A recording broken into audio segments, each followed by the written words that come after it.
Oke, assalamualaikum warahmatullahi wabarakatuh. Jadi pada kesempatan kali ini saya ingin membahas tugas dari Lokakarya, tugas PPG, yakni tugasnya adalah pengembangan materi bahan ajar.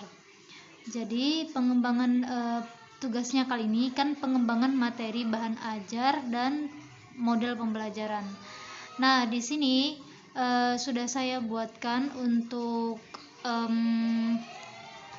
komponen yang harus ada. Tidak ada format khusus dari dosen, tetapi ini sudah saya buatkan. Jadi saya buat format sesuai dengan yang sudah saya ketahui sebelumnya. Jadi di sini ada nama madrasah, ada materi pelajaran, ada kelas, semester, tahun pelajaran, dan nama penyusun. Kemudian selanjutnya, pada pengembangan materi bahan ajar ini, hal yang harus ada adalah ada kompetensi inti, kompetensi dasar, IPK, tujuan pembelajaran, dan materi pembelajaran. KI dan KD ini harus berdasarkan dengan peraturan dari KMA 183 yang terbaru ya.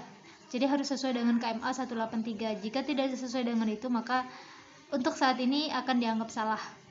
Oke, jadi KI-nya, oh ya, bagi yang mau download KMA 183, barangkali ada yang tidak punya. KMA 183 itu khusus untuk yang materi agama ya. Sedangkan yang untuk Permendikbud, yang untuk yang umum itu adalah kita bisa menggunakan Permendikbud. Nah, di sana sudah ada KI dengan KD-nya, jadi tinggal kita masukkan.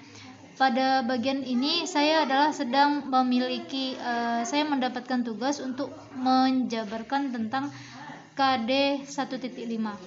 Oke, jadi kompetensi intinya, kompetensi inti 1, 2, 3, 4-nya kita masukkan, kemudian KD-nya kita masukkan. Kemudian di EPK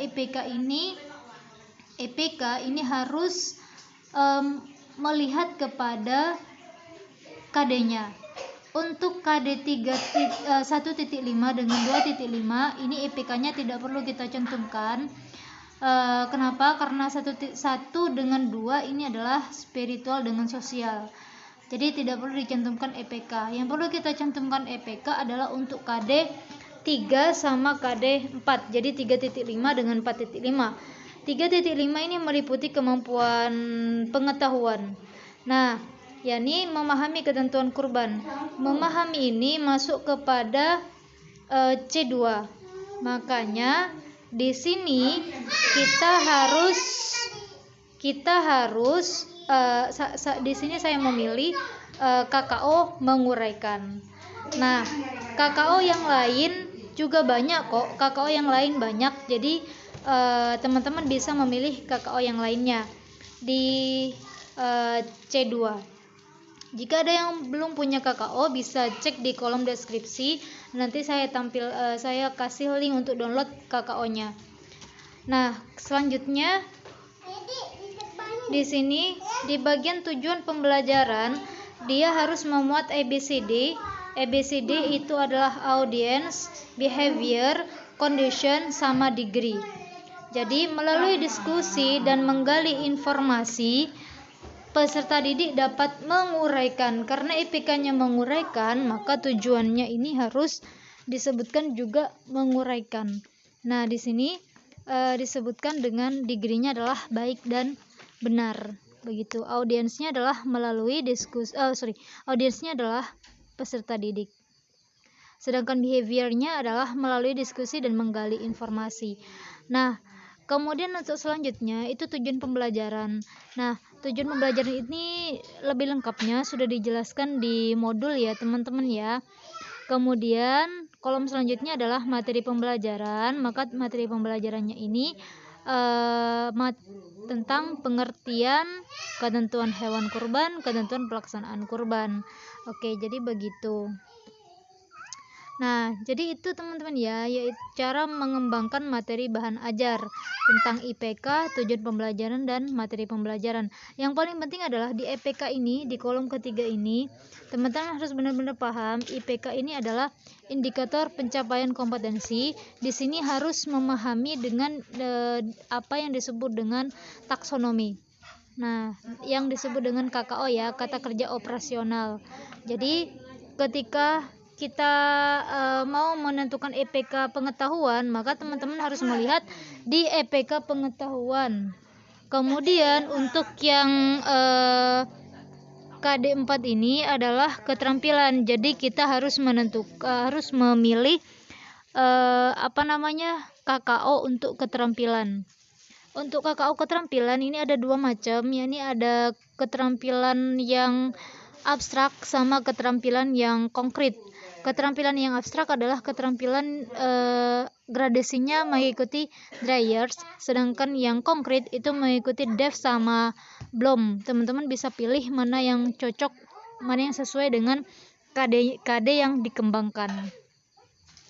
Nah, selanjutnya ada penentuan model pembelajaran. Nah, di penentuan model pembelajaran ini untuk identitasnya sama, yakni ada madrasah, materi pelajaran, kelas, semester, sama tahun pelajaran dan penyusun. Namun perbedaannya di sini adalah di sini ada nomor kompetensi dasar, model pembelajaran dengan keterangan.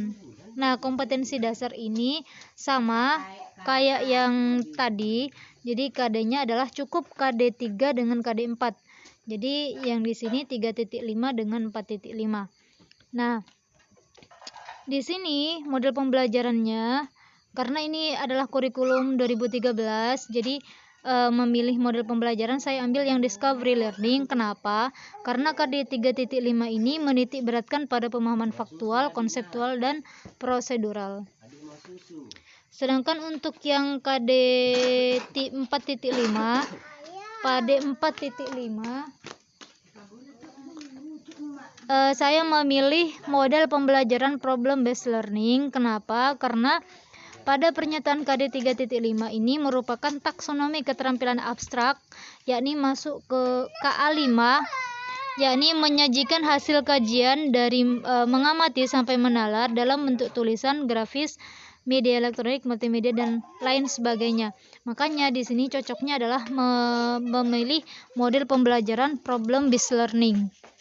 Nah, jadi begitu ya cara memilih untuk materi, cara memilih model pembelajaran ini. Teman-teman bisa dalami kembali modul-modul yang kemarin-kemarin, gitu ya. Oke, sekian saja informasi dari saya. Untuk teman-teman yang kemungkinan bingung untuk menyusun materi pengembangan materi bahan ajar dan juga menentukan model pembelajaran, penentuan model pembelajaran. Oke. Dan jika ada yang butuh KIKD KMA 183 maupun Permendikbud, kemudian untuk KKO-nya KKO, maka saya akan taruh di kolom deskripsi ya. Jadi silahkan teman-teman cek di kolom deskripsi saja. Oke, mohon maaf jika penjelasan ini terlalu cepat mungkin atau tidak kurang dipahami sama teman-teman. Saya mohon maaf yang sebesar-besarnya karena saya hanya mencoba di sini. Oke, sekian saja dari saya. Jika ada yang mau ditanyakan boleh silakan, bisa ketik di kolom komentar. Terima kasih banyak. Assalamualaikum warahmatullahi wabarakatuh.